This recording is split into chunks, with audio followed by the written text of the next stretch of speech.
Assalamualaikum Ustaz. Waalaikumsalam warahmatullahi wabarakatuh. Semoga dibahas oleh Ustaz insyaallah. Saya pernah mendengar bahwa kurban kita akan menjadi kendaraan orang yang berkurban saat di akhirat. Apakah benar Ustaz? Oh ya, saya pun demikian pernah mendengar dan membaca juga referensi-referensi terkait, khususnya ada riwayat yang disandarkan kepada Nabi sallallahu alaihi wasallam dengan kalimat istafrihu dhahayakum, ya gemukkanlah, baguskanlah hewan-hewan sembelihan kalian, fa innaha matayakum 'ala sirat. Karena sesungguhnya hewan-hewan kurban, hewan-hewan sembelihan yang dibaguskan itu nanti akan datang di hari kiamat menjadi kendaraan kalian melewati sirat, ya, melewati jembatan penyeberangan yang menentukan antara rahmat ataukah azab, antara surga ataukah neraka. Namun demikian persoalannya riwayat ini dan riwayat-riwayat terkait, ya nanti ada beberapa jenis lafaz-lafaz yang berbeda, ada yang thamminu, ya, atau yang azimu, ya, besarkan, baguskan, cari yang terbaik di hewan kurban kalian, dan ujungnya sama, bahwa sungguhnya hewan-hewan itu akan menjadi kendaraan tunggangan kalian saat melewati as-sirat atau di hari kiamat. Seluruh riwayat-riwayat ini persoalannya dinilai oleh para ulama-ulama pakar di bidang ahli hadis itu sebagai riwayat-riwayat yang sangat lemah, bahkan sebagian diantaranya tidak memiliki asal, ya, sehingga disebut hadis-hadis yang bermasalah. Bahkan Ibnu Arabi Al-Maliki menyebut hampir seluruh hadis-hadis yang terkait dengan keutamaan-keutamaan penyembelihan korban, ya, yang dimaksudkan keutamaan ini yang berlebihan, yang seperti tadi disampaikan, itu tidak ditemukan kekuatannya, ya, atau dipandang lemah, ya, dalam persoalan-persoalan terkait dengan keutamaan-keutamaan penyembelihan hewan kurban. Di sini kita bisa temukan beberapa ulama mengomentari spesifik atas riwayat yang tadi disampaikan, seperti Al-Imam Ibnu Hajar Al-Asqalani dalam Talhisul Habir juga menyebut riwayat ini sangat lemah sekali. Demikian dengan misalnya As-Sakhawi, ya, As-Sakhawi pakar di bidang penelitian hadis, beliau punya kitab namanya Maqasidul Hasanah, juga senada dengan Ibnu Hajar Al-Asqalani, menilai hadisnya sangat lemah sekali. Demikian juga Al-Munawi dalam Faidul Qadir, beliau menyebut bahwa ini pun sangat lemah sekali. Dan beberapa ulama termasuk Al-Imam As-Suyuti juga beliau menilai bahwa hadis ini sangat lemah sekali. Namun ada yang menarik, beberapa komentar para ulama, sekalipun pandangan mereka menyebut bahwa ini riwayat-riwayat ini lemah, bahkan pada sebagian riwayatnya yang lain itu tidak ada asalnya, tidak ada ketersambungan kepada Nabi SAW, sehingga disebut dengan hadis-hadis yang palsu, hadis-hadis yang cacat sanad.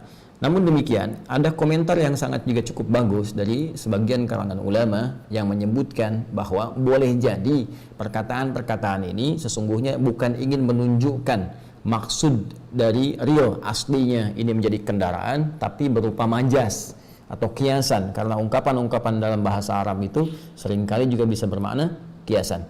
Apa maksudnya? Maksudnya adalah hewan-hewan ini, ya, jika memang kita bisa mencari yang paling bagus, mencari yang paling baik, maka dimungkinkan pahalanya semakin bagus, ya, semakin baik, semakin banyak.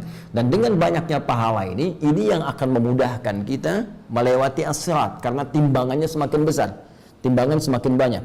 Ya, bukankah kurban pertama yang diterima oleh Allah Subhanahu wa taala dari anak Nabi Adam alaihissalam adalah kurban yang terbaik, ya, kurban yang paling bagus, ya kan? Seperti disebutkan, disyaratkan di Quran surah ke-5 Al-Maidah ayat 27 itu, ya, watlu alaihim naba abnai adam bil haqqi idh qarraba qurbanan fatuqbila min ahadihima, ya, wa lam yutaqabbal minal akhar. Dan bacakanlah Muhammad sallallahu alaihi wasallam, ajarkan kepada mereka kisah tentang dua anak Adam, ya, alaihissalam, dengan kisah yang sebenar-benarnya ketika mereka dimintakan oleh Allah Subhanahu wa taala untuk menunaikan ibadah kurban, ya, maka diterima yang satu, yang lainnya ditolak. Siapa yang diterima ini adalah anak Adam alaihissalam yang berkurban dengan hewan ternaknya, ya, dipilih yang paling bagus, yang paling gemuk, yang paling indah tampilannya, itu yang diterima. Sementara yang satunya lagi tidak mendapatkan penerimaan karena memilih kualitas yang paling jelek dari hasil perkebunannya.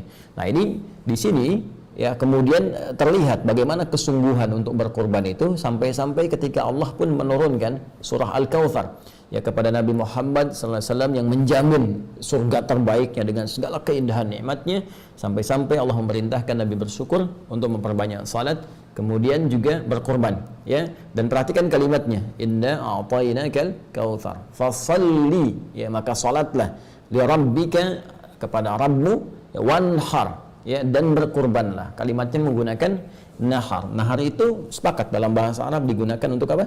Unta, ya, hewan sembelihan untuk unta. Sedangkan unta tingkat yang paling tinggi, yang paling bagus, yang paling besar, yang paling banyak manfaatnya. Nah, ini memberikan isyarat kepada kita bahwa jika kita akan berkorban, maka dengan anggaran yang mungkin kita bisa keluarkan, cari yang paling bagus hewannya. Jika harta kita misalnya cukup berlebih, maka dengan harta itu cari yang paling terbaik, ya, cari yang paling bagus, yang paling gemuk, yang paling banyak manfaatnya. Maka dari situ apa yang bisa didapatkan? Keikhlasan kita dengan berkorban itu yang menjadikan pahala bisa berlipat. Dengan pahala berlipat, mizannya semakin kuat, semakin berat, dan dengan semakin berat ini, itu yang berpeluang kemudian menghadirkan ridha Allah Subhanahu wa taala, menutupi kesalahan kita sehingga mempercepat kita melewati sirat. Barangkali ini yang dimaksudkan menjadi kendaraan dalam konteks amalnya, bukan konteks kemudian hewannya, karena Allah sendiri menyampaikan dalam surat Al-Hajj ayat ke-37, la yanalallaha luhumuha wala dima'uha walakin yanaluhut taqwa minkum. Yang sampai kepada Allah itu bukan dagingnya, yang sampai bukan darahnya, tapi yang sampai kepada Allah ketakwaan kitanya. Dan dengan takwa ini kendaraan terbaik dan pakaian terbaik yang kita kenakan untuk bisa menghadap Allah dan mempercepat kita melewati sirat guna menuju rahmat Allah Subhanahu wa taala, yaitu surganya. Walibasut taqwa dzalika khair, dan pakaian takwa itulah pakaian yang terbaik.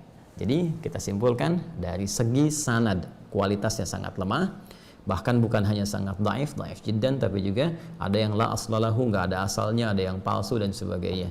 Tapi dari segi matannya, dari segi isinya, ada isyarat yang menunjukkan ini bermakna kiasan, dalam arti pemahaman memperbagus hewan kurban supaya pahalanya banyak, dan dengan pahala itu itulah kendaraan terbaik untuk menuju surga dengan rahmat Allah Subhanahu wa ta'ala. Saya kira demikian cara memahaminya.